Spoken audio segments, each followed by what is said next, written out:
asistir, bienvenida. Gracias, muy amable. Esperemos, vamos a esperar un ratito. Todavía tenemos unos minutos para que iniciemos el itinerario. Vamos a ser muy juiciosos con el tiempo para utilizarlo de la mejor manera.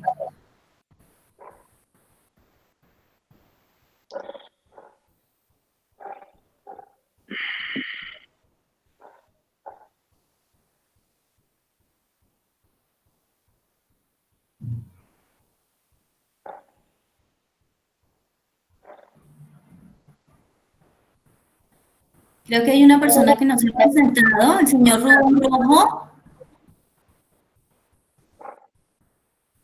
Le cuento que tengo problemas ya con su audio.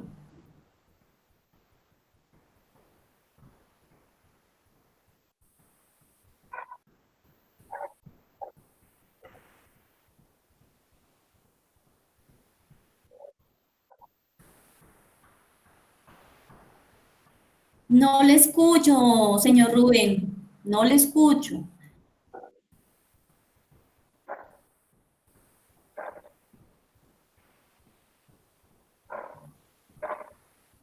No sé si de pronto las otras personas que ya están en la sala le escuchan al señor Rubén. No, no se le escucha. Ah, ok, muchas gracias por comentarme. Bienvenida. Nos gustaría que te presentaras y nos contaras de dónde vienes. Lorena.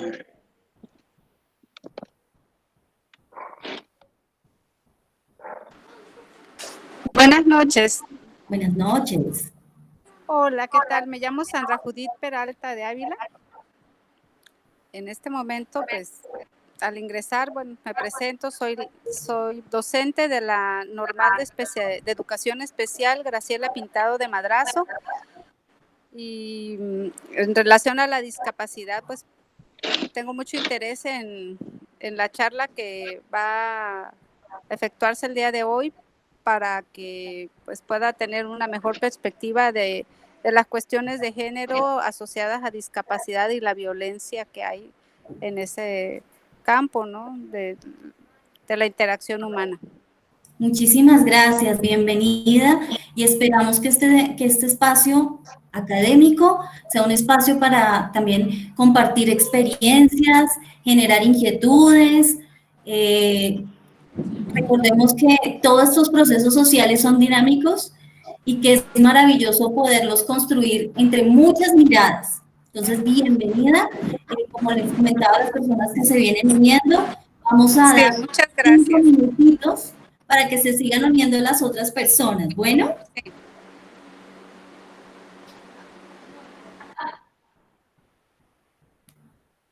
Entonces, voy a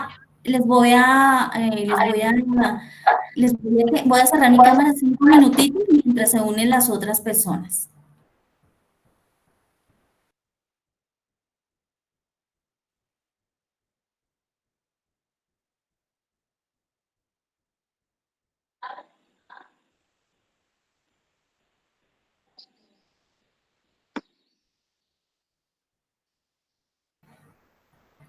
Bienvenido, Edwin.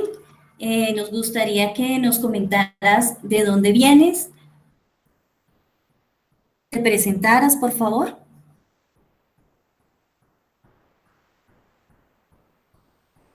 Buenas noches, soy Edwin Tamayo. Estoy en la ciudad de Bogotá. Soy psicólogo también. Muchísimas gracias. Señor Rubén, creo que su micrófono lo tiene desactivado, entonces para que esté pendiente en la parte posterior de la pantalla, ahí aparece cuando está una línea entrecruzada, está desactivado, cuando ya no está entrecruzada, ya se activó.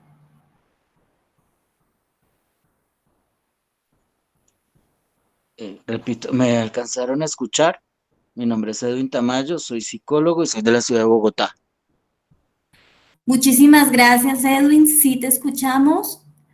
Estamos esperando que las personas terminen de unirse. Vamos a iniciar en punto de la hora para que el tiempo sea lo más productivo posible. Voy a cerrar nuevamente mi micrófono para dar pie a que las otras personas se vayan uniendo.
Buenas noches, bienvenida.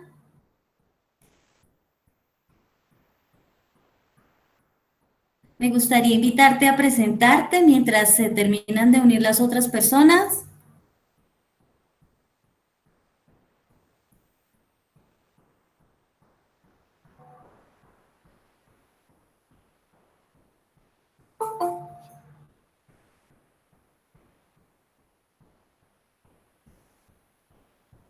Buenas noches, bienvenida.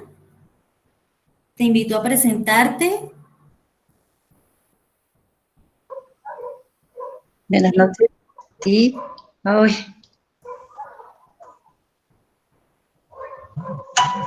Oh, Dios. ¿Qué pasó? Buenas noches.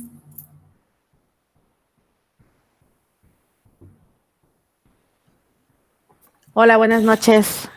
Buenas tardes desde acá de San Diego, California. Buenas tardes, mi nombre es Irene Medina. Yo trabajo en la universidad, en la UPN, en la unidad de Tijuana, pero radico aquí en San Diego. Los saludo a todos. Buenas tardes y es un placer compartir con ustedes. Es un placer, bienvenida. Gracias. Obdulia, te queremos escuchar. Nos gustaría que te presentaras.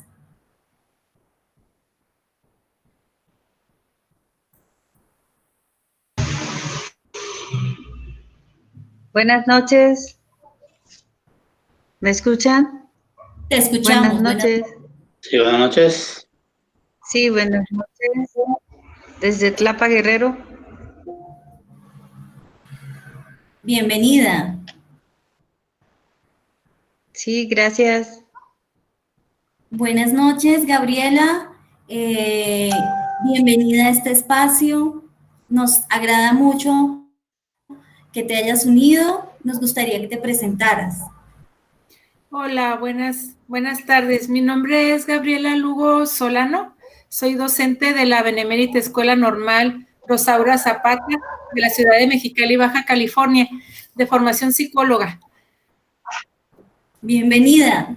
Entonces, con las personas que tenemos en este momento en la sala, vamos a iniciar, dado que vamos a ser muy rigurosos con el tiempo, por respeto de todos los que se unieron muy juiciosamente.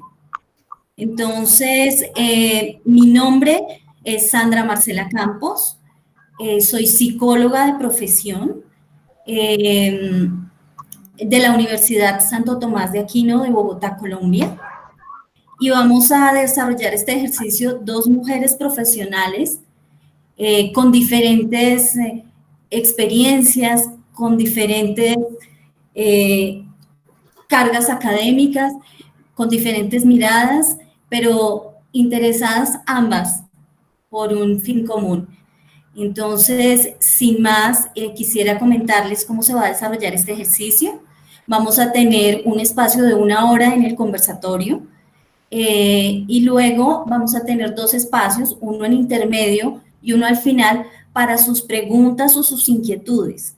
Me gustaría invitarlos a que usaran el chat para pedir la palabra y en el momento en que vayamos en orden, vamos a dar la palabra.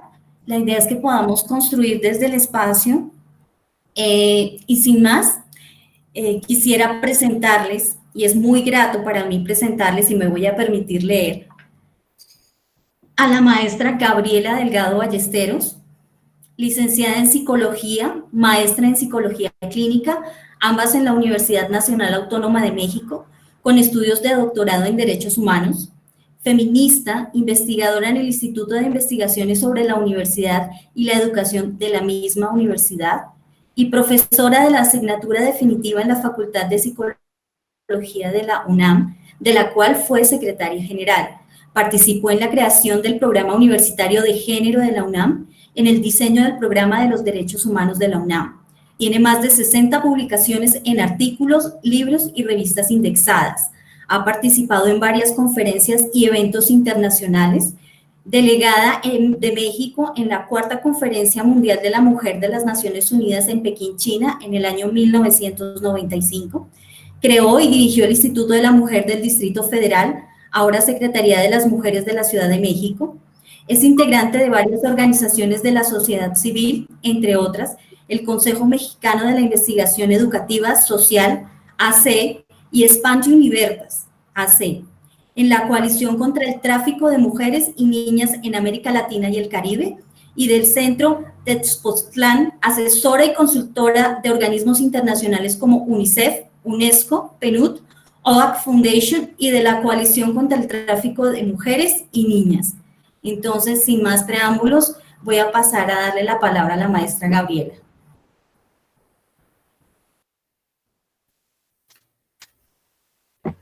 Pues buenas tardes a todas y todos. Agradezco muchísimo la iniciativa de Sandra, que es una persona que ha trabajado mucho, tiene una gran experiencia en lo que es la actividad profesional como psicóloga. Me supongo que en mi nombre aparece el de Arturo Velázquez, porque no pude cambiar el nombre, pero bueno, soy Gabriela Delgado. Yo me voy a permitir leerles a ustedes la síntesis curricular de Sandra, y me parece que es muy importante que conozcan, porque ya vi la diversidad de personas que nos están escuchando. Ella es psicóloga por la Universidad Santo Tomás de Aquino en Bogotá, Colombia. Es experta en prevención e intervención de drogadependencias y violencias asociadas, con énfasis en alfabetización emocional y competencias ciudadanas por el PNUD. También es psicóloga experta e investigadora independiente. Y esto me parece muy importante porque aquí se conjugan lo que son los conocimientos de la academia y los saberes de estar estableciendo relaciones para construir puentes para la paz en territorios realmente importantes, cuando menos en Perú y en Colombia. Fue asistente en la cátedra Mujeres, Conflictos Armados y Construcción de Paz en la Universidad Nacional de Colombia. Asimismo, es profesional reintegradora en la atención psicosocial a excombatientes del conflicto armado colombiano, de la ACR, el ARN y la Presidencia de la República de Colombia del 2013 al 2017. Y esto me parece muy importante porque ella ha tenido que trabajar con personas con discapacidad, con personas vulneradas y personas vulnerables, justamente para construir mejores relaciones. Es asesora técnica y coordinadora clínica con la ONG Asociación Fénix en el proceso de atención y reubicación de familias de alto riesgo en la zona de Santa Inés, en Cartucho, un lugar que ha sido muy conflictivo para restaurar la convivencia. Está en el programa de estrategias de intervención social en la Alcaldía Mayor de Bogotá y eso nos permite ver que su experiencia ha sido justamente en el tratamiento de la construcción y mediación para resolver conflictos y nuevas adaptaciones para la paz. Yo le dejo la palabra a ella. Les quiero decir que hicimos en conjunto una presentación para permitirnos presentar esto desde una perspectiva de género y en mi caso de género feminista. Muchas gracias, Sandra, por la convocatoria. Quiero decir que agradezco mucho a la gente de Tabasco que nos acompaña, porque sé perfectamente el sufrimiento que están teniendo por el poder de la naturaleza y el poco sentido de naturaleza del poder. Ya hablaremos de esto. Muchas gracias, Sandra. Gracias, maestra. Entonces, sin más preámbulos, me gustaría compartir mi pantalla para que tengamos la posibilidad de dar un orden a este proceso que es tan interesante. Entonces, me gustaría que me confirmaran si ya la están viendo. Sí, sí se visualiza. Sí, ya se ve. Se ve. Muchísimas gracias. Bueno, entonces vamos a iniciar invitándolos a que reflexionemos sobre estos tópicos y es un poco sobre qué es lo que comprendemos cuando hablamos de miradas de género, qué impacto tiene la mirada de género en la atención, somos conscientes de nuestras propias lecturas frente al género en cuanto a prejuicios, mitos, estereotipos, hacemos consciente la trama oculta, cómo integramos la mirada de género en la atención en los diferentes contextos en los que trabajamos. Entonces, estos son los 4 tópicos que vamos a desarrollar en el espacio de hoy. Quisiera invitarlos un poco a que reflexionáramos sobre esto de la mirada de género. Yo me permití hacer algunas apreciaciones acá, pero básicamente quisiera invitarlos a que empecemos a mirar cómo estos entretejidos entre las subjetividades y las construcciones históricas y sociales se encuentran desarrollando algo que hemos conocido y hemos conceptualizado y hemos naturalizado como género femenino y masculino. Definitivamente y a través del tiempo, estas concepciones y estas construcciones sociales se van robusteciendo y dando respuesta a las realidades y las necesidades históricas, políticas, económicas y culturales y religiosas de cada momento y de cada país en donde nosotros nos desempeñamos, vivimos y convivimos. Esto de alguna forma nos ha permitido naturalizar e instrumentalizar comportamientos, argumentos y discursos que vienen reforzando roles rígidos, favoreciendo el dominio de un género sobre otro. Recuerden que el privilegio es invisible y que quien está en un lugar de privilegio tiene una dificultad grande de empezar a reflexionar y repensarse. Entonces, la invitación es que empecemos a desnaturalizar todas estas posturas que se han convertido en réplicas generación tras generación. Estamos entramados en no solamente lo cultural, sino también miremos toda la cantidad de mensajes que vienen atravesando los medios de comunicación, toda la cantidad de mensajes que tenemos. Y actualmente en esta coyuntura en la que nos encontramos todos inmersos en la pandemia, cómo definitivamente nos estamos viendo inundados a través de todas estas medios de comunicación de muchísimos mensajes y cómo esto lo estamos incorporando a nuestros discursos y cómo esto lo vamos naturalizando sin darnos cuenta. La mirada de género nos invita a repensarnos sobre y a través de qué lente estamos leyendo nuestras realidades y de qué manera vivimos nuestros propios roles, visibilizando las inequidades que existen. Lamentablemente tenemos, por lo menos, nuestro país Colombia, en el último reporte que hizo la Consejería de la Mujer a la Presidencia de la República, encontramos que tenemos un 8% más de crecimiento de violencia doméstica, dado que, como muchos conocemos, la violencia doméstica se dispara en el confinamiento. Entonces, es algo que nos preocupa. Estas cifras son de octubre de este año acá en Colombia.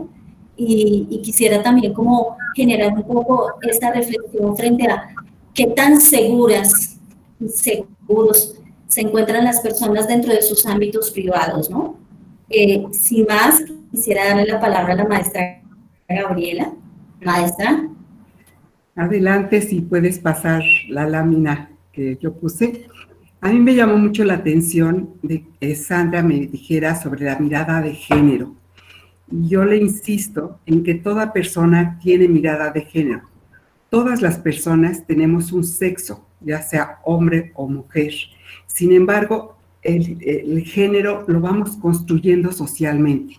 Y el género nos da una identidad a través de la cual nos comportamos, pensamos e incluso hacemos narrativas.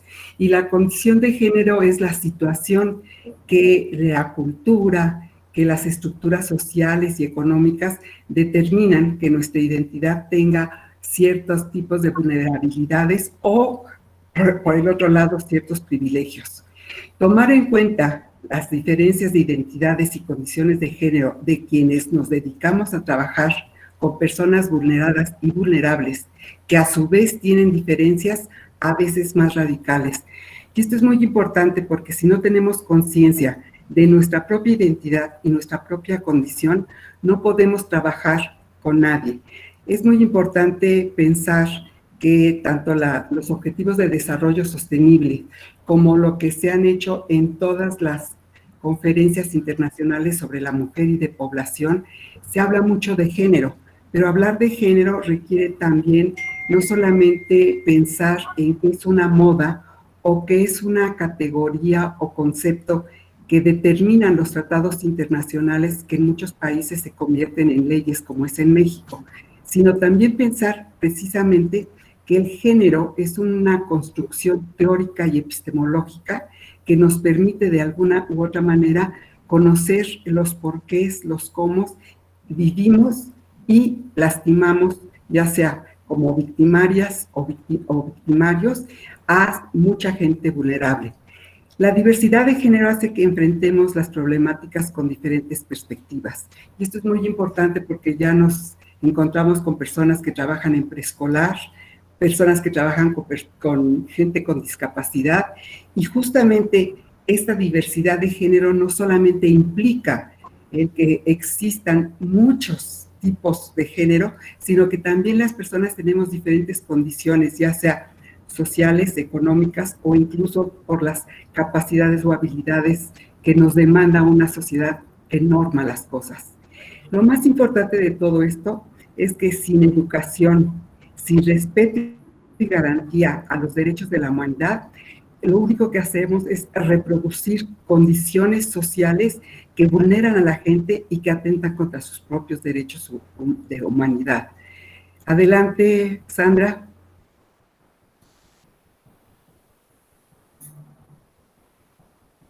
Listo, maestra. Ya, maestra. Muy bien. Atestiguamos, y esto no lo digo yo, lo dice Debord, que es un filósofo cómplice del feminismo, que en un momento en el cual la mercancía ha llegado a la ocupación total y la colonización de la vida social, incluida la cultura y la educación. Y quiero decir esto porque en el feminismo hablamos de la decolonización. Todas las personas, sobre todo en América Latina, estamos colonizadas. En algún momento dado se decía que había un gran temor de que los Estados Unidos nos colonizaran nuevamente como lo hicieron los españoles o los portugueses. Sin embargo, la colonización no solamente es atentar contra el territorio de las personas, la colonización también es mental. El hecho de que en un momento dado tengamos dentro de un sistema neoliberal ciertas perspectivas nos hace pensar que no solamente el género o la mirada de género está cruzada por nuestra identidad y las condiciones, sino por esos aspectos que nos han que sean inmersos en nuestra estructura mental a partir de condiciones socioeconómicas y de dependencia con otros países. La atención a las víctimas corre este mismo camino. O sea, las víctimas, si todas las personas tenemos una colonización de todo tipo, las víctimas la tienen más. Las relaciones entre las personas se han visto debilitadas. La solidaridad y el quehacer político están truncados. Y justamente en la solidaridad, en el compromiso y en la transformación surgen las directrices y las estrategias educativas de un país. Sobre todo aquellas personas que nos dedicamos a la atención de víctimas o a la atención de personas que tienen condiciones diferenciales y que están en situaciones de opresión, requerimos de nuevas estrategias educativas. De ninguna manera podemos salir si repetimos los patrones educativos. Ya no se busca en educación el bien común ni la transformación de la realidad en beneficio de la gente, sino muchas veces tan solo se responde a las necesidades y demandas del mercado, y de un mercado que es un mercado internacional con una perspectiva de productos y no de derechos. Adelante, Sandra. Bueno, uniéndome a lo que viene diciendo la maestra Gabriela, quisiera, antes de continuar con la diapositiva, también incluir en este conversatorio aquello que conocemos como los feminismos interseccionales, que tienen mucho que ver con lo que viene hablando la maestra Gabriela. Y es que es la interseccionalidad de muchas condiciones que lo que hace es profundizar la vulneración y la vulnerabilidad de las personas. Entonces, por eso hablamos de discapacidad, por eso hablamos de discriminación por raza, no solamente hablamos de discriminación por género, hablamos de situaciones como incluso una situación económica. Entonces, allí quisiera como unir todo lo que la maestra viene desarrollando en su discurso, y es invitar a pensar un poco acerca de qué tanto conocemos y qué tanto comprendemos la interseccionalidad que a veces pone en una perspectiva la vulnerabilidad de las mujeres, cuando por ejemplo son mujeres afro. Este concepto, de hecho, lo plantea una abogada norteamericana en los años 70, precisamente haciendo público una circunstancia que estaba sucediendo en los Estados Unidos frente a la consecución de trabajo de mujeres afro que estaban siendo rechazadas precisamente por su condición de mujer y por su condición de afro.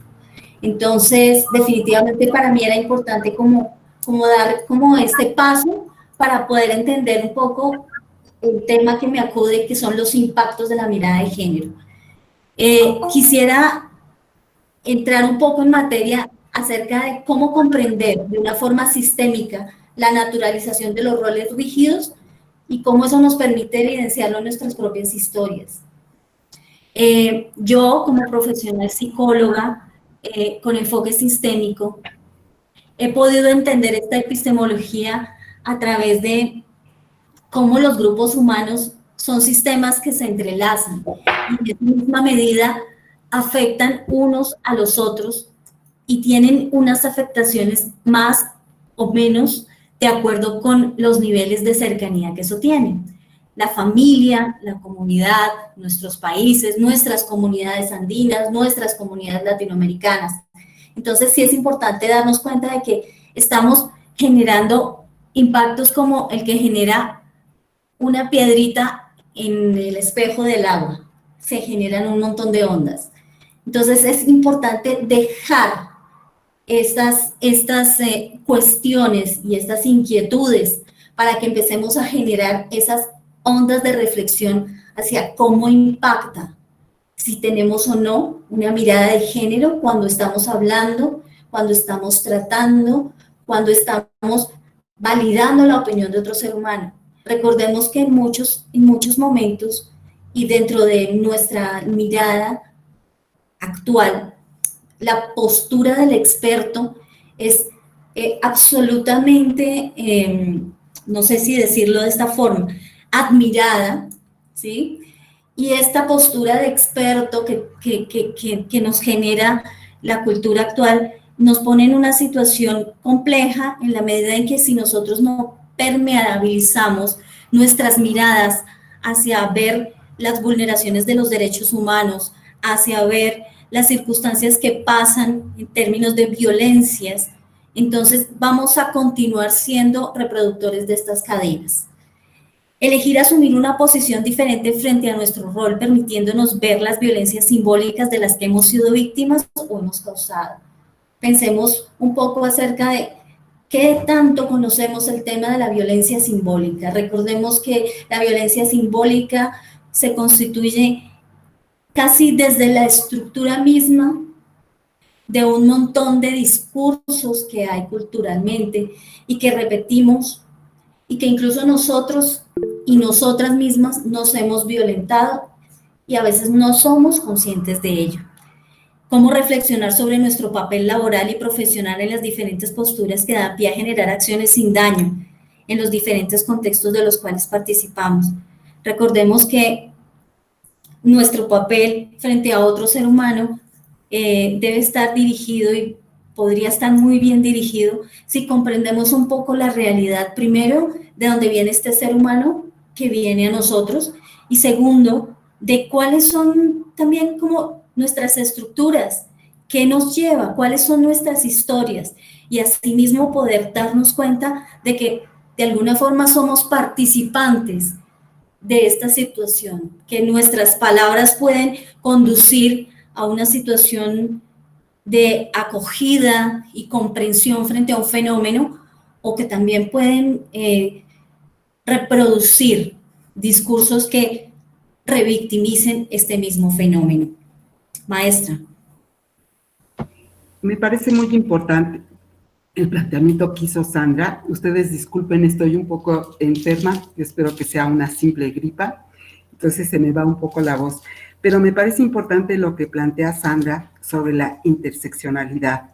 Y en la interseccionalidad de nada sirve una perspectiva o una mirada de género si no tomamos en cuenta otros aspectos. Y voy a dar un pequeño ejemplo. En la interseccionalidad no solamente se toma en cuenta el sexo, el género, la etnia, la generación. El concepto intergeneracional es muy importante. Ya por ahí nos había dicho Irene, perdón, no era Irene, Sandra, que está trabajando en cuestiones de normal especial, y quien está trabajando con preescolar. Es muy importante esta parte de la interseccionalidad con respecto a lo que es el género y la generación. Necesitamos en algún momento dado poder expresarnos, no desde la expertise. Las personas no somos expertas en el sentido académico. Las personas, todas las personas son expertas porque tienen saberes en su vida cotidiana. Y en ese sentido, quien trabaja con personas con discapacidad o personas pequeñas, como son las niñas y los niños de preescolar, necesitamos tomar en cuenta justamente esa parte que nos permite el saber de cómo viven y de cómo se expresan. En ese sentido, la mirada o los lentes de género permiten analizar holística y hermenéuticamente. Y cuando digo hermenéuticamente, estoy hablando de esa interseccionalidad, los fenómenos y los aconteceres del comportamiento de las personas. Una mirada feminista permite la deconstrucción, según Deleuze, y la reconstrucción del devenir de las personas. Ello a partir de la genealogía. Todas las personas tenemos una historia familiar. Las historias familiares nos marcan. Y si no conocemos esta genealogía, no podremos comprender cómo nos comportamos, qué es lo que traemos a partir de las tradiciones, tanto familiares como comunitarias, y que de una u otra manera nos hacen construir una cultura. Y no es una cultura, son las culturas que nos diferencian y que nos hacen a las personas diversas, pero al mismo tiempo nos hacen pues construir nuevos mundos. Esto es muy importante porque esto causa tensiones, y las tensiones las gentes las ven como un agravio, como una crisis. Sin embargo, la tensión, cuando se tiene una mirada de género interseccional, la tensión nos permite un cambio, una transformación, si no nos entramos en un estado de pánico. De ahí que es importante tomar en cuenta la situación y el contexto histórico. Y les voy a hacer un comentario, sobre todo para quienes están en las normales en Baja California, en Tabasco, en la UPN. A mí me tocó trabajar a solicitud de una de las normales rurales en México, el hecho de que se pedía que la normal fuera mixta porque supuestamente la vida cotidiana es mixta.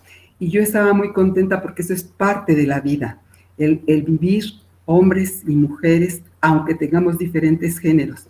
Cuando yo empecé a trabajar con las maestras y las chicas de la normal, tuve que cambiar mi perspectiva de este anhelo en que podamos vivir y convivir hombres y mujeres juntas, porque a la hora que hicimos la interseccionalidad en el sentido de la historia, de las tradiciones y la cultura, las estudiantes me decían, no, Gabriela, es que si nuestra normal la hacemos mixtas, no vamos a venir a estudiar las mujeres. Nuestras familias, he de decirles, en México, ciertas normales rurales son internados, ahí llegan, comen, viven y conviven quienes estudian ahí. Y las chicas estaban muy temerosas porque las tradiciones, su genealogía, su propia cultura, decían que sus padres y madres les daba una gran seguridad el hecho de que fuera solamente una escuela dedicada a las mujeres. A la hora que ellas expresan eso, la visión, mi perspectiva feminista de género tuvo que adecuarse a la situación de esas tradiciones y era poner en la balanza si queríamos hacer una normal mixta, y haciendo la normal mixta, las chicas o las familias de las chicas las iban a sacar de la escuela. Entonces, de ahí la importancia de la interseccionalidad, el tomar en cuenta que ante cualquier situación, desde una mirada de género, no solamente puede ser para reivindicar a uno de los sexos, sino tomar en cuenta estas genealogías, esta hermenéutica que nos permite un análisis holístico en donde respetemos justamente los derechos de las personas. Adelante, Claudia. Gracias, maestra. Aquí me quisiera detener un poco y luego de hacer la reflexión vamos a tener un espacio de 7 minutos para sus intervenciones. Me gusta llamar a esto la trama oculta. Me gusta llamarlo porque en el sentido más literal, cuando nosotros tejemos, existe una trama que sostiene el resto del tejido.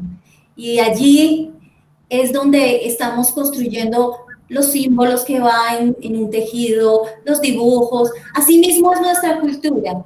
Existe un entramado por debajo y de ahí empezamos nosotros a construir nuestras lecturas de la vida. Recordemos que también estamos construyendo a partir de la comunicación y el lenguaje.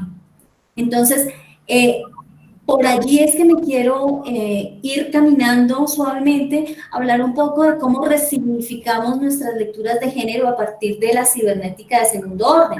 La cibernética de segundo orden es un postulado que viene desde los años 70, en donde un autor que se llama Heinz von Forster, en su discurso habló sobre la cibernética. ¿Qué es la cibernética? La cibernética que venía de años anteriores era cómo observamos cómo funcionan los sistemas inicialmente en las máquinas y cómo hay entradas, procesos y salidas y que existen sistemas, pero autores orientados a las ciencias sociales, autores orientados a la lingüística y a la antropología, empezaron a retomar estos conceptos y les pareció muy interesante empezar a comprender las ciencias sociales y las dinámicas sociales a partir de allí.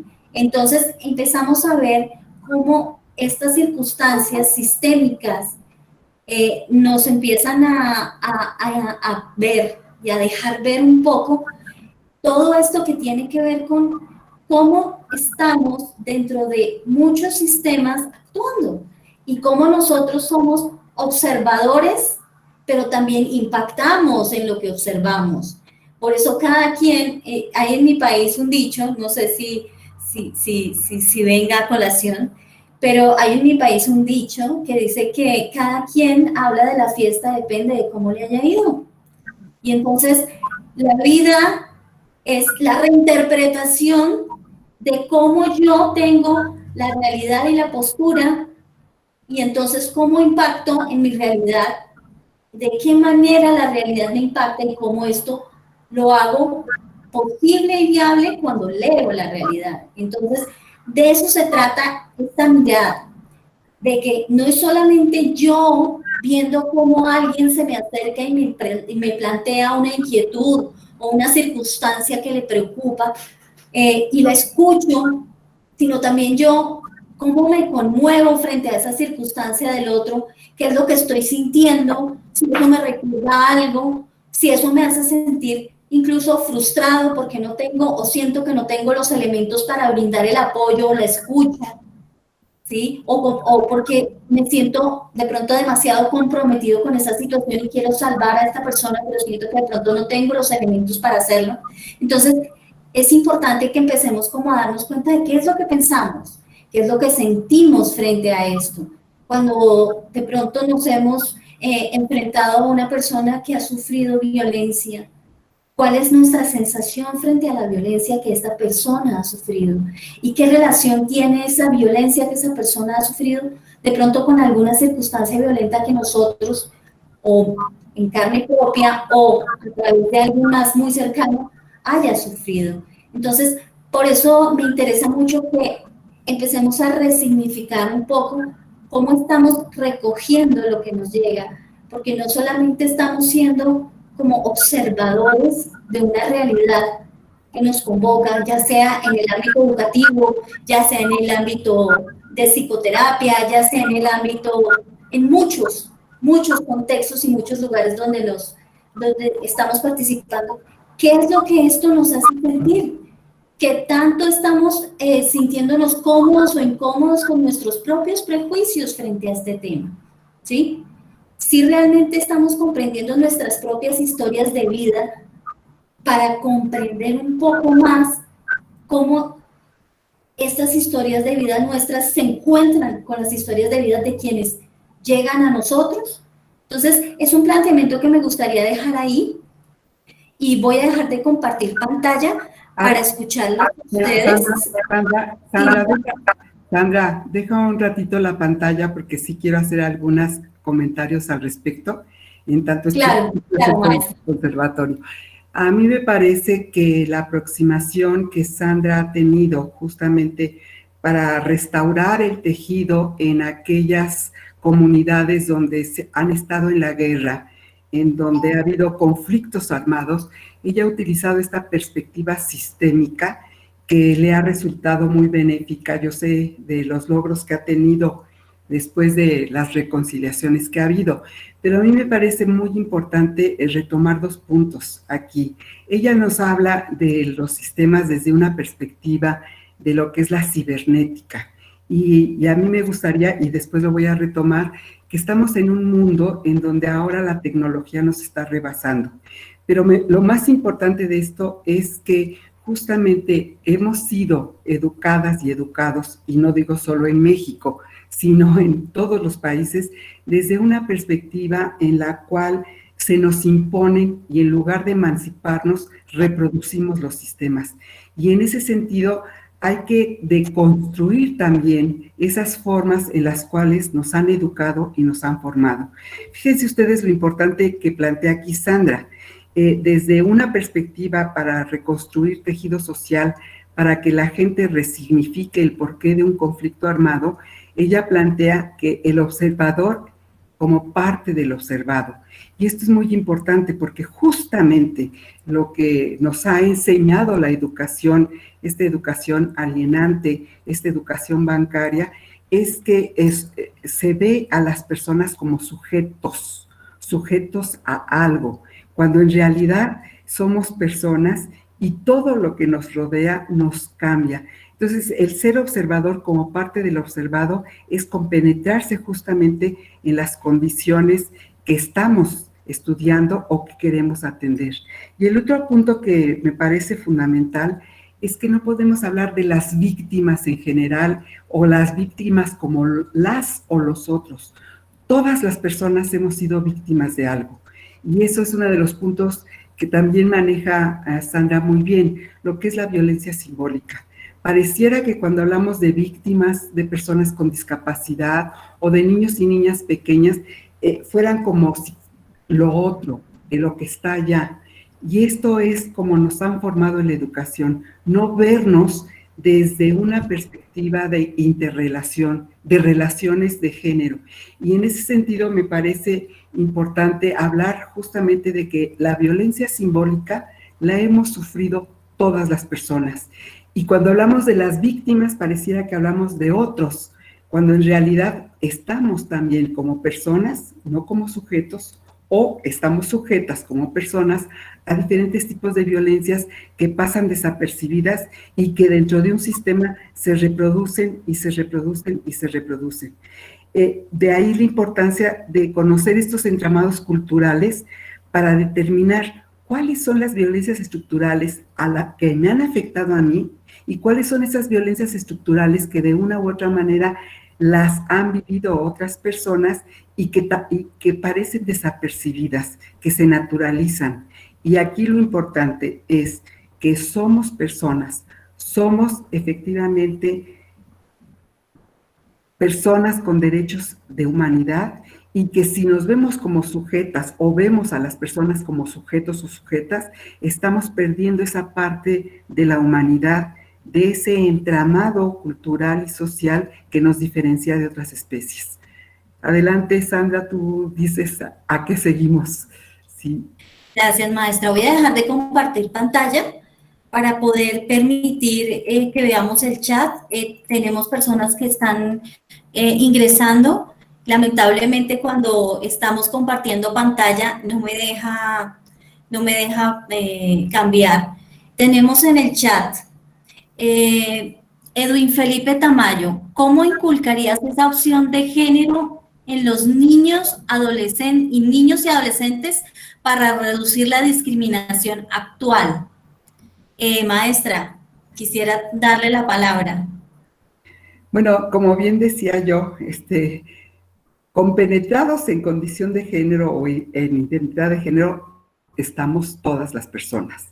O sea, no, lo que sí podemos es en algún momento dado descubrir, desentrañar justamente cuáles son las cuestiones que atentan contra los derechos de la humanidad, específicamente con las niñas, los niños o las mujeres que han sido, bueno, cuando menos en México, tenemos un alto índice de feminicidios, o sea, de asesinatos de mujeres por el simple hecho de ser mujeres. Y cuando digo mujeres, me estoy refiriendo a las niñas y a los niños.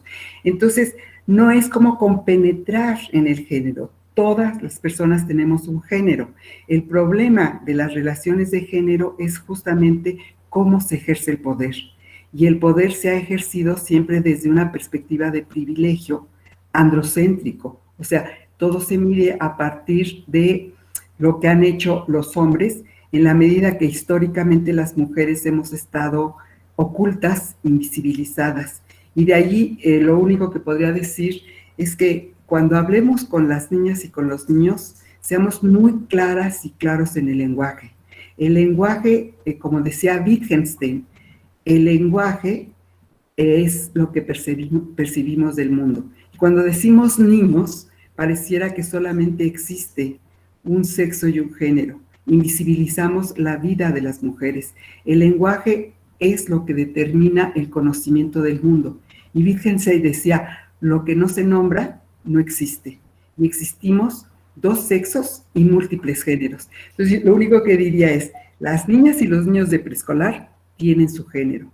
Lo que hay que hacer evidente es que los géneros son diferentes y que todas las personas tienen un nombre y tienen condiciones específicas. Ocultar, el lenguaje oculta, pero también el lenguaje construye el pensamiento, y el pensamiento se ve limitado si no es nombrado. Esto no lo digo yo, lo dijo Wittgenstein y lo dijo Vygotsky. No sé si quedó claro para Felipe el planteamiento que hice. La misma persona, Edwin, nos pregunta en relación a la etnia, que es también muy notorio, igual que en la discapacidad. Y refiere que sí le quedó claro, maestra. Entonces, no sé si habrá alguna otra inquietud, alguna otra intervención para que continuemos con el proceso. Hasta ahí tenemos todo claro. ¿Queremos alguna intervención? Vamos a dar un minutito. Edwin hizo una pregunta que me parece muy importante, Sandra, respecto a la condición indígena. Creo que es muy importante, y lo puedo decir, no conozco muchos grupos indígenas, pero en México, en Chiapas, y no solo en Chiapas, en Guatemala, prevalece aún toda una cultura maya. Y lo más interesante de esta cultura maya es que nuestra colonización occidental nos hace ver que existe el norte, el sur, el este y el oeste. Y sin embargo, los niños y las niñas con las que hemos trabajado dicen, no es cierto, no solamente existe el norte, el sur y el este, existe también el arriba y el abajo. Y esto es importantísimo, porque justamente las culturas indígenas que han estado más humildemente unidas a la tierra, y cuando digo humildemente me estoy refiriendo a humus tierra, más centrados en la naturaleza, tienen una visión del mundo diferente. Y aquellos que hemos sido colonizados, enajenados y alienados, perdemos esa sensibilidad de la humildad del humus que nos da una perspectiva del mundo totalmente diferente. En las culturas indígenas hay tradiciones muy lindas, muy buenas para comprender el mundo. Hay otras tradiciones que desde el punto de vista occidental atentan contra los derechos de la humanidad. Pero hay cuestiones en esta parte de estar muy unidos a la papamacha, como dicen en Perú, a la tierra, permiten analizar el comportamiento a través del contacto con la propia naturaleza. Me encantó la pregunta de Edwin, porque en América Latina tenemos muchísimas culturas que nos podrían proveer de nuevas visiones del mundo. Gracias, maestra. Disculpen un momento ustedes. Creo que tenemos un micrófono abierto y estamos haciendo un poquito de interferencia. Entonces, los invito a que verifiquen si todos los micrófonos están cerrados para que no tengamos esa interferencia y podamos disfrutar un poco mejor de la charla y podamos escucharnos bien. Retomamos un poquito. De pronto, la inquietud que nos plantea Edwin, de igual forma, quisiera comentarles. Tuve la posibilidad maravillosa de vivir en Perú durante 2 años y sí hay unas circunstancias bastante complejas en relación a temas de discriminación frente a algunas personas de las etnias indígenas. Entonces, vemos allí cómo se va visibilizando la interseccionalidad entre género y etnia de una forma muy compleja, porque no hay la postura ni la visión comprensiva ni complementadora que nos permita, primero, darle un valor a aquello que viene de un contexto diferente al nuestro, porque incluso la manera en cómo una persona de una etnia indígena transita por el español no es igual. Aunque sepa hablar el español, no transita de la misma forma. Y a veces nosotros nos vemos incluso en unas situaciones de corrección que a veces no son las que podríamos usar, porque definitivamente olvidamos un poco el hecho de que hay un contexto, hay un lugar, hay una historia, hay una circunstancia cultural que también es importante tener en cuenta. Complementarla, compartirla, abrazarla, comprenderla. Me comenta Ángel Canto, disculpe, considero que es muy importante tomar en cuenta la integración y lo relaciono con la diversidad. Estoy completamente de acuerdo con Ángel. Definitivamente nosotros debemos darnos cuenta de que no podemos soltar estos procesos de integración. Es necesario.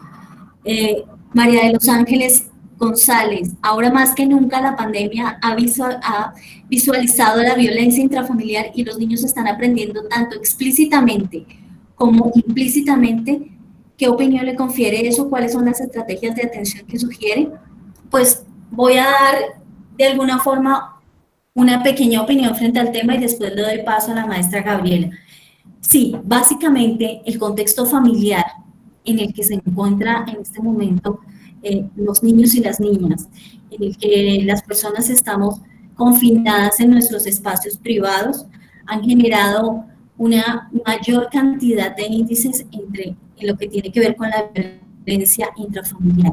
Y es un poco el hecho de que no tenemos la posibilidad de la socialización con otros.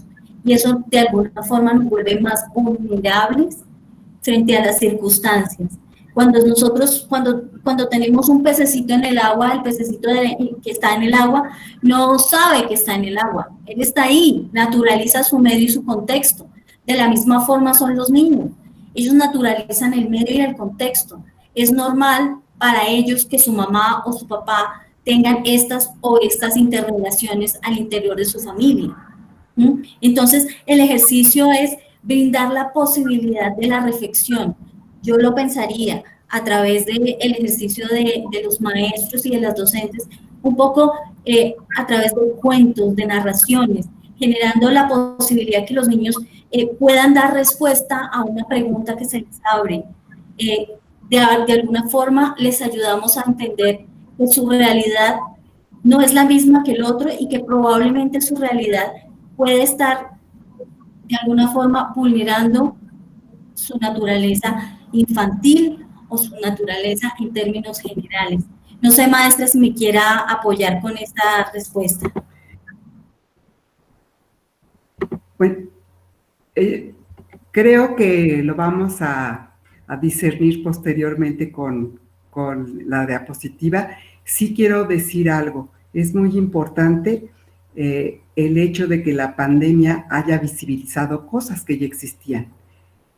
Padres, madres, hombres y mujeres no convivían de la manera en que estamos conviviendo, pero justamente de eso trataremos posteriormente en el sentido de cómo tratar de evitar este tipo de violencias, que en México ya no se habla de violencia intrafamiliar, es violencia familiar, y tenemos una ley, la Ley de Acceso a las Mujeres a una Vida Libre de Violencia, y se enfatiza en las mujeres porque en algún momento dado son quienes más sufren, las mujeres y las niñas, y más en estas condiciones de confinamiento o de confinamiento.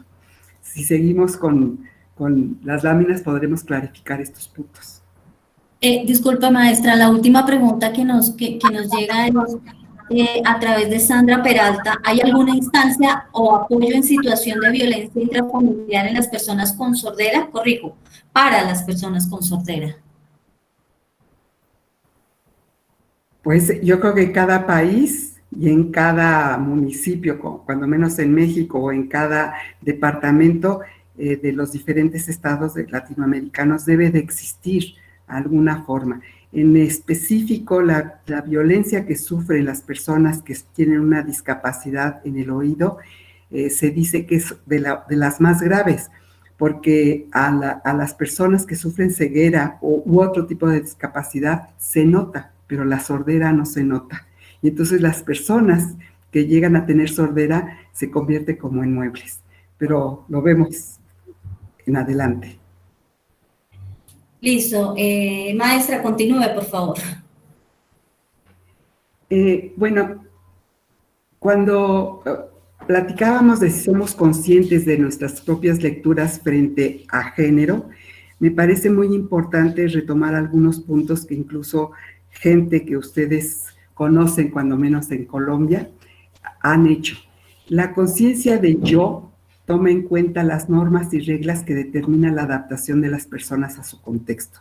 Si estas normas y reglas están hechas a partir de una sola visión de la visión masculinizante, entonces justamente la adaptación se hace en un proceso de reproducción de los estereotipos, de los roles e incluso de las propias violencias. Entonces es necesario que esta conciencia del yo sea muchísimo más clara para las personas. En este mundo posmoderno, con el avance de la tecnología, ya esto me refería cuando hablaba de los sistemas Sandra, requiere de nuevos planteamientos en la ética, ya que la tecnología nos presenta nuevos dilemas. Como dice Casadeval, que es otro filósofo, sobre todo en la reconstrucción del pensamiento filosófico en el que se incluye la epistemología. Desgraciadamente, el avance de la tecnología es tan rápido y tan simultáneo que la ciencia filosófica, y digo ciencia filosófica porque es todo un discurso lógico que permite justamente pensar en una epistemología, en cómo o por qué surgen las cosas y cómo sabemos lo que sabemos, ha quedado retrasado. Y de ahí que la importancia de tomar en cuenta, justamente estamos ahorita en un proceso, nosotras, todas las personas que estamos aquí, en donde estamos haciendo uso de una tecnología y sin embargo no podemos convivir y compartir lo que es el lenguaje corporal. Y en ese sentido, el lenguaje corporal a veces dice más que la lengua hablada. Y ahí es muy importante porque las nuevas tecnologías nos meten en dilemas muy fuertes, dilemas que de una u otra manera no hemos resuelto. Entonces hay que reivindicar y hay que reconstruir en esta modernidad o posmodernidad lo que viene siendo la filosofía. La filosofía no solamente en el sentido epistemológico, sino en la lógica, en los métodos y en las narrativas que conocemos, bueno, desde los prearistotélicos hasta la fecha, y que estos avances han determinado que no tengamos lo que se dice el tiempo del ocio, que no es, el tiempo del ocio no es no hacer nada. El tiempo del ocio es una forma de reflexión y de incorporarnos justamente para saber cómo sabemos y qué es lo que nos está llegando de estos avances que no tienen límites. Adelante, Sandra. Bueno, la velocidad de los acontecimientos, que esto es importantísimo. Estas nuevas tecnologías rompen las fronteras y la temporalidad. Tenemos simultáneamente millones y millones de hechos que determinan la imposibilidad del análisis de la información y la comunicación instantánea. En lugar de pensar en grande, nos hacen pensar en pequeño. ¿Qué quiero decir con esto? Ahora resulta que vemos las hojas del árbol, pero no vemos las hojas, no vemos el bosque completo, porque justamente las decisiones se toman a veces ante noticias falsas y que son manipulables o que nos manipulan, ya sea por el consumo o la toma de decisiones sin una toma de conciencia en beneficio del bienestar común y de la justicia. Y esto es lo que yo decía respecto a la filosofía. La justicia, la reparación del daño, lo que viene siendo aquello que permite que las víctimas, que somos todas las personas, lleguemos a un mejor bienestar, no ha tenido la posibilidad de ese análisis de estas nuevas formas en las cuales la comunicación ha roto las fronteras. Vivimos en un sistema neoliberal que va en contra de los derechos de la humanidad, y va en contra de los derechos de la humanidad precisamente por eso, porque ya no tenemos el espacio de la reflexión, del tomar conciencia y poder, en un dilema ético, saber qué cosas son a favor del bienestar y qué cosas son a favor de un consumo indiscriminado.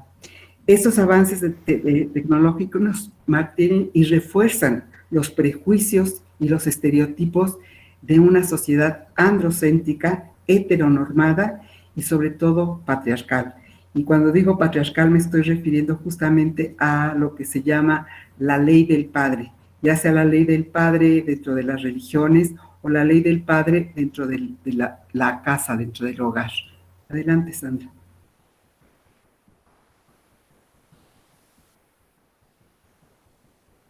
Maestra. ¿Cómo se puede lograr un cambio? Se requiere de un compromiso colectivo de análisis crítico.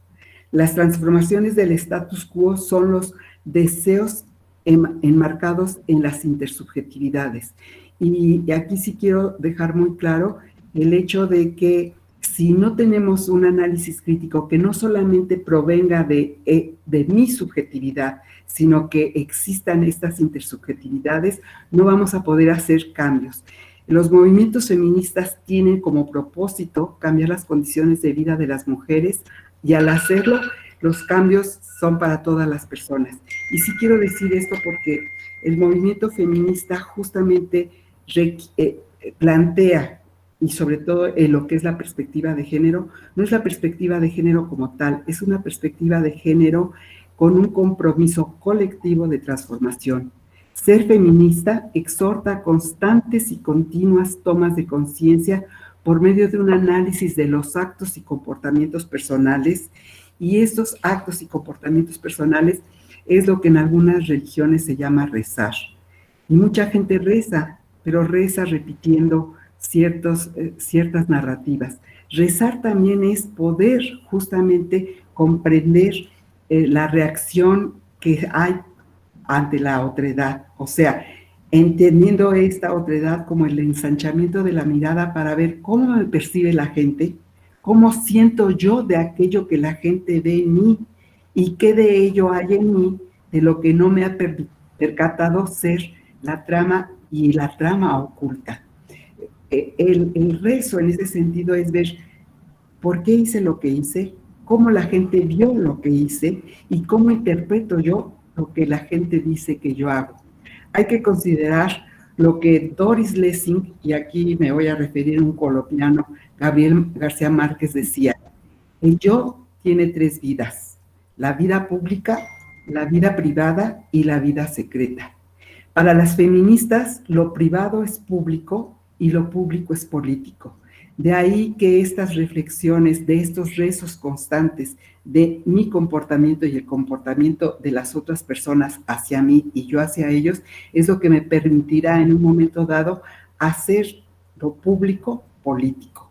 El feminismo está interesado en saber cómo se conformó su ser, si tiene que intersectar la objetividad, la subjetividad y las intersubjetividades. Y esto es muy importante porque nos dice Harari que el objetivo es aquellos fenómenos que existen independientemente de las creencias y concepciones humanas. El objetivo es un temblor, eso es algo natural.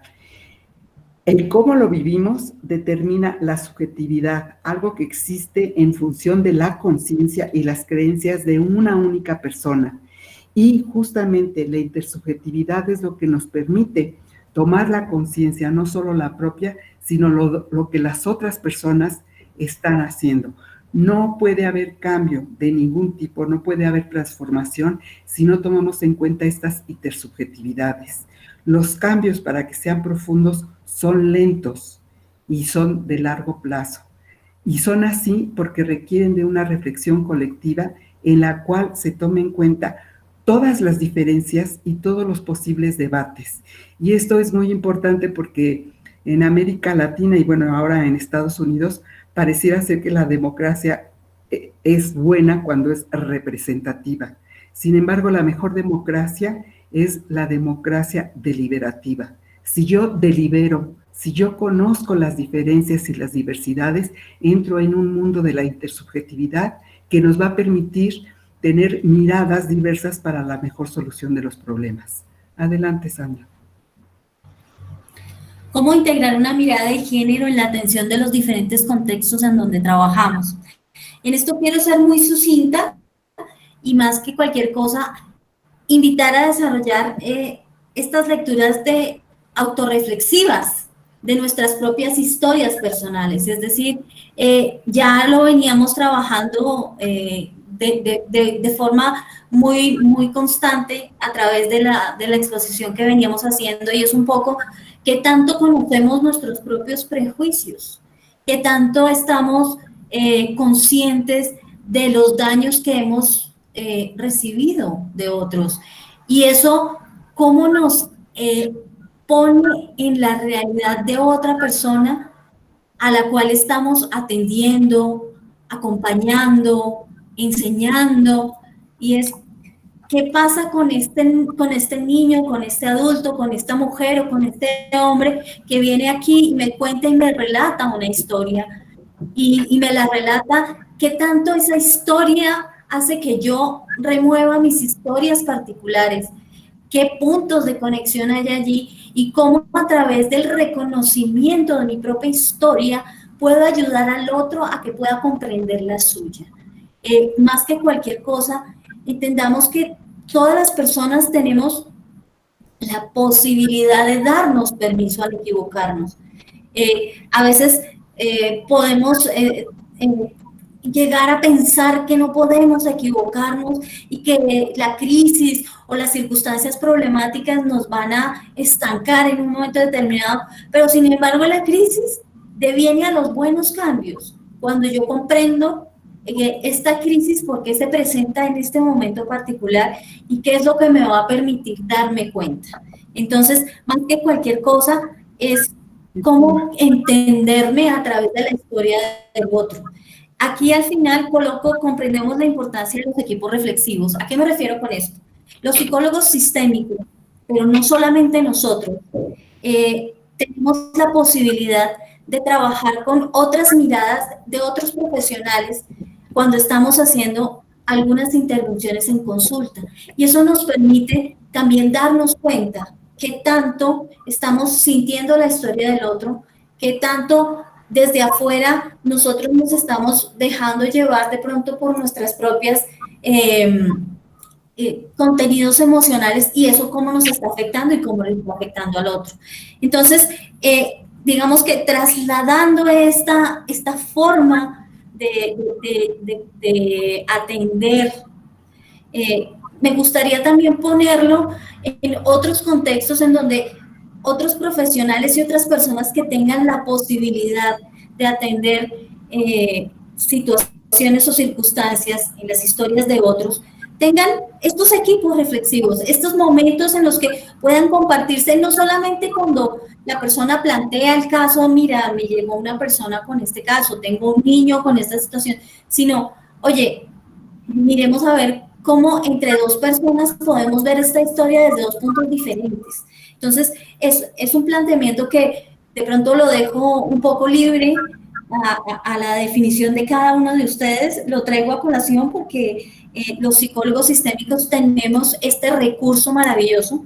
Y cerrando esta etapa, quisiera de pronto dar pie a una información pequeñita y es, primero, estamos un poquito cortitos de tiempo, entonces vamos a ir avanzando un poco más rápido, porque ha sido pues una disertación muy interesante, pero queremos también respetar el tiempo que hemos planteado. Y segundo, Sandra nos hablaba de las instituciones que podrían atender a las personas con situación de sordera. Colombia, a través de su Ministerio de Educación, tiene el Instituto Nacional para Sordos. No sé si de pronto Sandra nos escucha desde Colombia, y es una institución que está acompañada para desarrollar y acompañar los procesos de las personas con este tipo de discapacidad sensorial. Maestra. Bueno, antes de entrar en la lámina, sí me gustaría plantear algo que me parece muy importante. Todas las personas tenemos prejuicios y los prejuicios no se van a acabar. Justamente aquellas que nos dedicamos a la atención y a la prevención, tenemos que tener muy claro cuáles son nuestros prejuicios.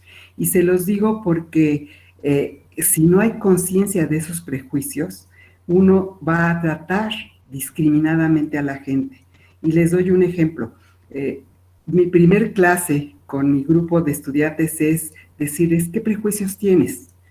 Y casi la gente siempre habla de cosas mínimas. Y ahí entra justamente las subjetividades. En una ocasión, una chica me dijo que no soportaba sentarse junto a las personas morenas. El grupo se alarmó porque era la más morena de la clase y se llamaba Blanca. Entonces su prejuicio estaba instalado en su propia subjetividad y lo hacía explícito. Ante estas situaciones, trabajar los prejuicios de tal manera que si no los podemos romper, canalicemos a las personas para no interferir justamente con una discriminación. La intervención y la atención, ello depende de qué consideremos en el trabajo. ¿Cuál es nuestro trabajo? Es común escuchar que las mujeres dedicadas al hogar no trabajan y sus quehaceres no son considerados en la plusvalía. Esta es una de las violencias más fuertes. Cuando el trabajo doméstico sostiene la economía del mundo y no, la plusvalía no se toma en cuenta, porque justamente un paro de actividades domésticas determinaría que los hombres o las mismas mujeres no pudieran entrar a elevar el Producto Interno Bruto. Las mujeres desempeñamos una doble jornada, estemos o no casadas, tengamos hijas o hijos, todas desempeñamos una doble jornada. La corresponsabilidad, y esta es una de las propuestas que se hacen, es importantísima. La corresponsabilidad en la supervivencia de la vida de las familias y de las comunidades. Se ha dejado en manos de las mujeres el cuidado de la infancia, de las personas adultas mayores, de las personas enfermas. Ha sido un privilegio para el género masculino que alguien se haga cargo de lo que sostienen sus energías, su bienestar y su prestación y prestigio. En el caso de las gentes que nos dedicamos a la atención, justamente tenemos que tomar muy en cuenta este concepto de corresponsabilidad.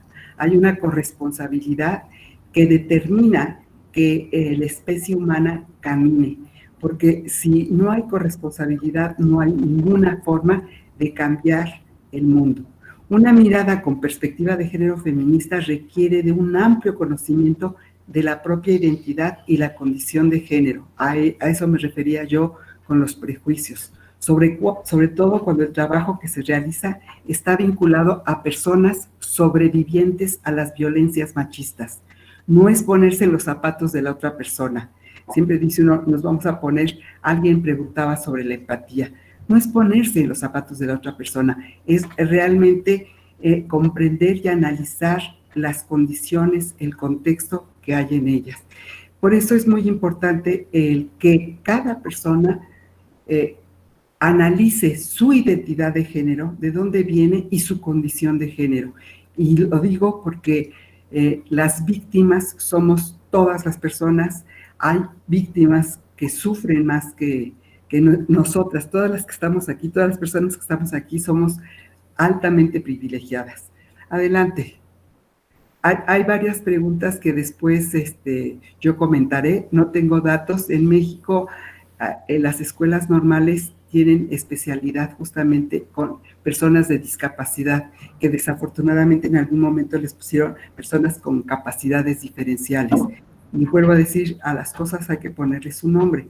Existen las normales de especialidad y ahí justamente se trabaja con todas las discapacidades, sordera, ceguera, paraplegias y demás.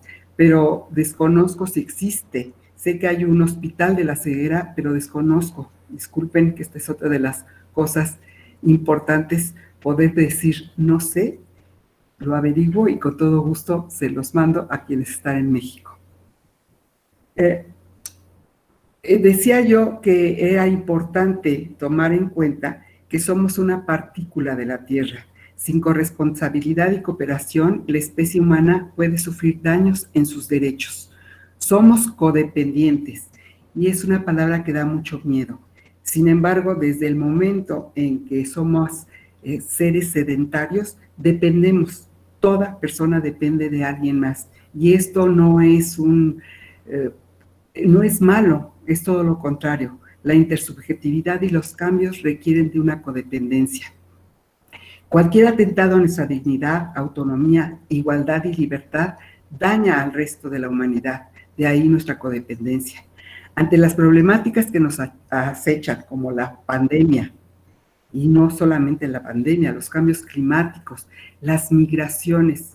Y miren que la migración, y Sandra lo sabe mejor que yo, las migraciones se deben a cuestiones políticas o económicas. Y esto ha radicalizado en las creencias que provocan divisiones y bipolaridades. Ante estas situaciones problemáticas, la gente nada más piensa maniqueamente, o es bueno o es malo, no se ve la parte intermedia. La vida, en ese sentido, es como un arco iris, tiene tonos, nada es negro y nada es blanco. Hay que considerar la diversidad de y en las relaciones de género. Estas seguirán mantenidas por el poder de unos sobre de otras si no tomamos en cuenta esta diversidad en la humanidad y diversidad en los fenómenos que nos atañen. Si no pensamos que el poder se debe de ejercer para poder saber, para poder crear, para poder salir de las crisis que se tienen, no vamos a cambiar, porque el ejercicio de poder siempre ha sido de opresión, de subordinación, que son justamente las que determinan las violencias. Y en el caso de quienes somos maestras y maestros, tenemos que quitarnos justamente ese poder del saber del que hablaba Foucault, porque en realidad el poder es poder compartir, poder saber qué es lo que la gente cree que existe o cuál es una narrativa que se convierte en un mito y que este mito se repite. Entonces, la importancia es justamente la codependencia, la corresponsabilidad, para que los poderes sean poderes horizontales y no verticales. Adelante, Sandra.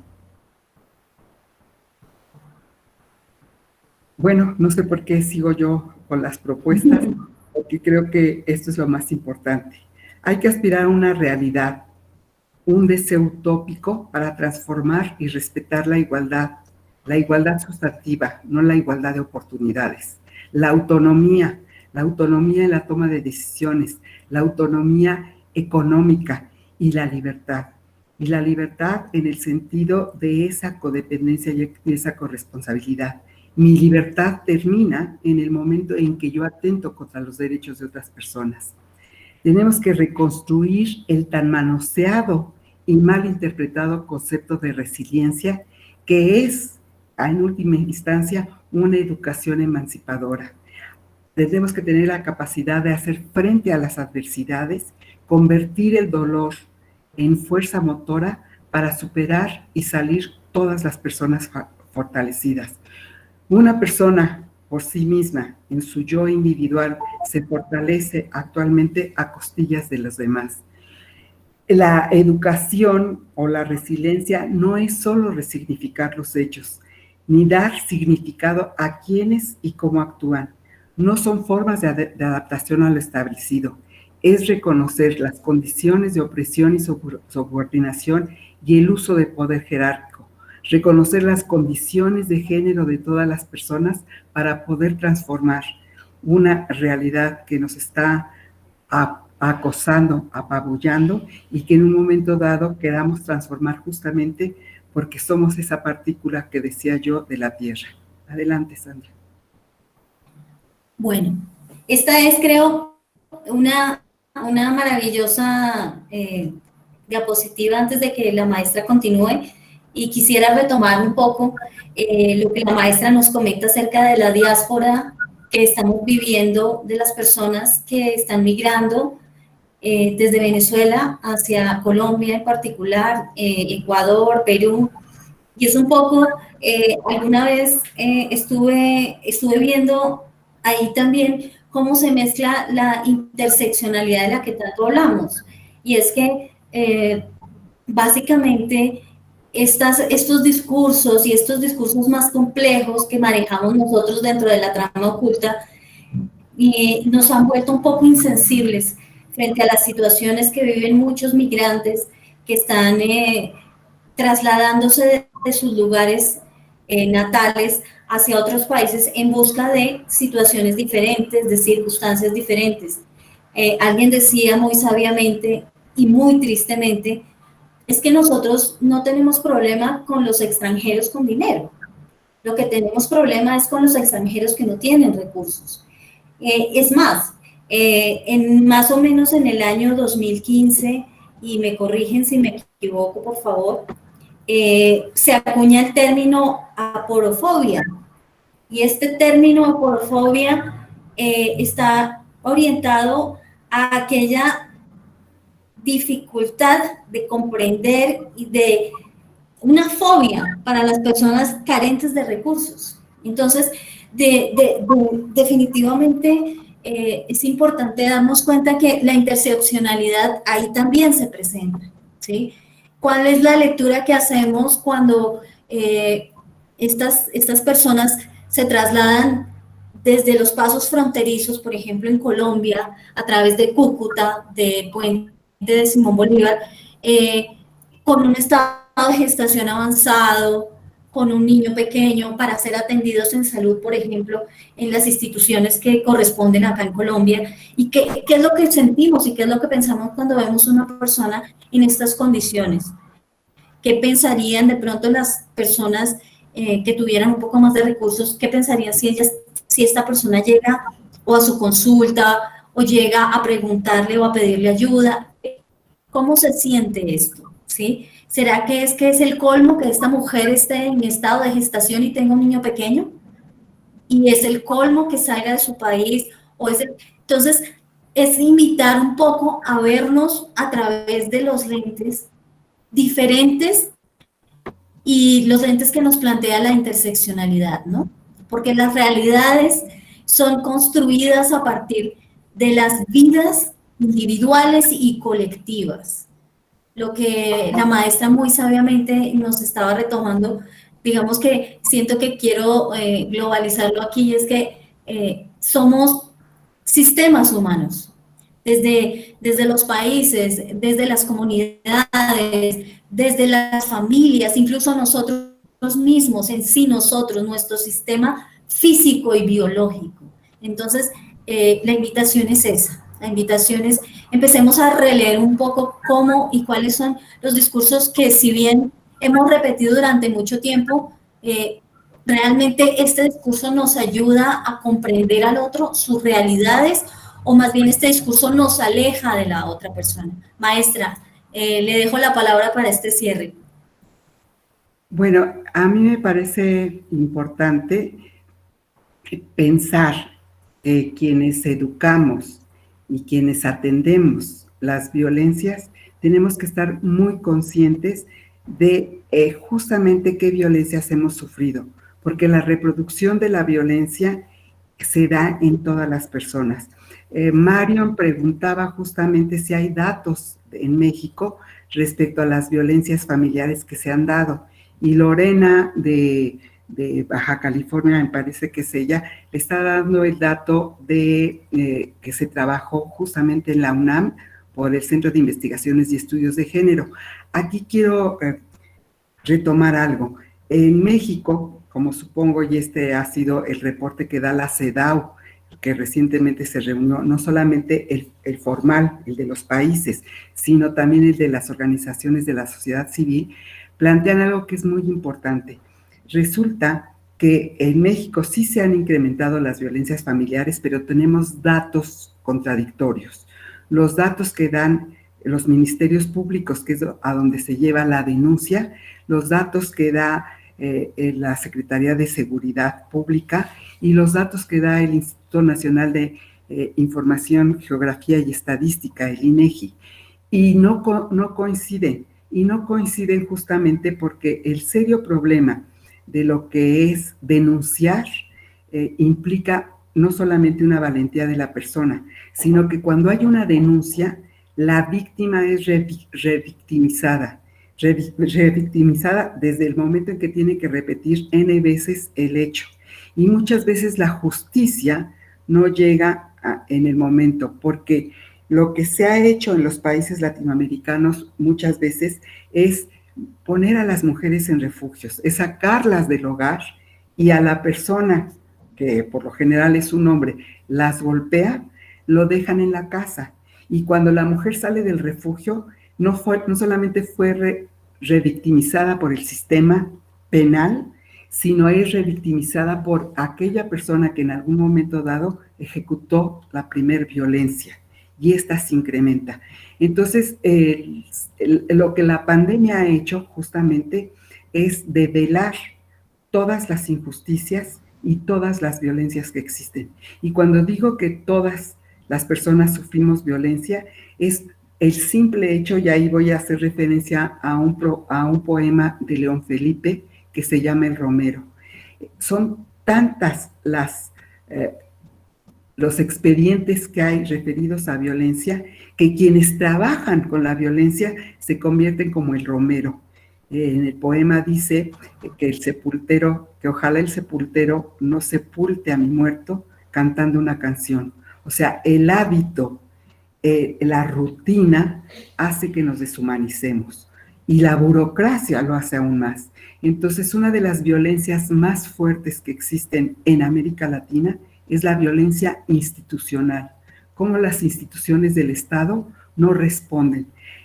Vamos desde la violencia física hasta la violencia simbólica, la violencia estructural que tenemos todas las personas en la cabeza porque fuimos educadas dentro de un sistema patriarcal y androcéntrico y las naturalizamos. Pero justamente el Estado, que debería de garantizar los derechos de la humanidad, lo que hace es no tomar en cuenta lo que es la genealogía, la situación y el contexto en el cual las violencias se dieron, y las violencias más fuertes son las institucionales porque no hay justicia, no hay reparación del daño y no hay una reivindicación de lo que es vivir en una sociedad en la cual prevalezca el bienestar para todas las personas. Gracias, Sandra. Tenemos algunas preguntas y creo que es importante que el conversatorio no sea solamente de una guerrera que trata de tener un nuevo tejido social ante situaciones de guerra. La guerra la estamos viviendo todos los días en diferentes espacios. Esperemos que no sean guerras en las cuales las armas sean las causas de muertes, que son asesinatos por una falta de comprensión de la diversidad. Muchas gracias, Sandra. Muchas gracias a todas las personas que nos escucharon, pero hagamos el conversatorio. Bueno, muchísimas gracias a todos. Tengo la lectura de 2 preguntas o 2 comentarios antes de que cerremos esto. Antes de que nos desconectemos todos, les puedo pedir el favor de que abramos todos la cámara y tomamos como una foto de las personas que participamos en este momento académico. Gabriela Lugo Solano: es importante ser consciente y analizar la propia visión de género que tenemos cada uno de nosotros, sobre todo porque también transmitimos mensajes claros y en ocasiones confusos que llevan a la repetición de patrones, comportamientos poco asertivos. Esto cobra mayor importancia al ser docentes y en estar al frente del grupo. Edwin Felipe Tamayo: es reconocer sin discriminar, es decir, no son discapacitados, sino con alguna condición o situación de discapacidad. Entonces, les agradezco muchísimo a todos y todas el espacio y la participación. Esperamos que haya sido de su agrado, esperamos haber aportado otras visiones diferentes y no sé si la maestra Gabriela quiere cerrar y les pedimos el favor a todos de que nos regalen las cámaras y tomamos una foto grupal. Pues peinémonos.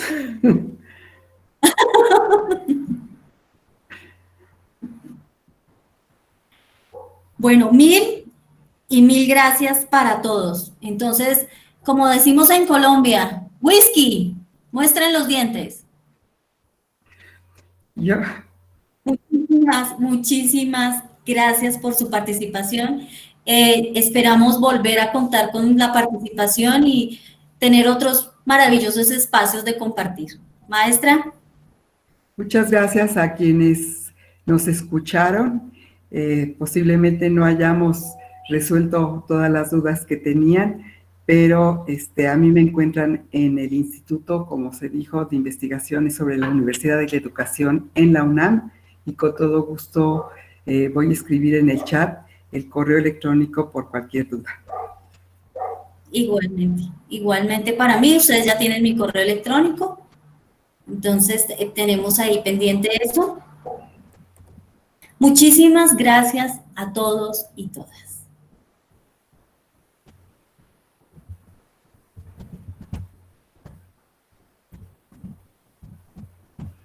Hasta luego. Hasta luego. Que estés muy bien. Hasta luego, muchísimas gracias. Bonita tarde. Igualmente, hasta Gracias. luego. Gracias, Mario. Hasta luego. Muchas gracias. Saludos, abrazos. Enriquecedor. Muchas Bye. gracias a las dos maestras. Hasta Muy luego. bien. Gracias.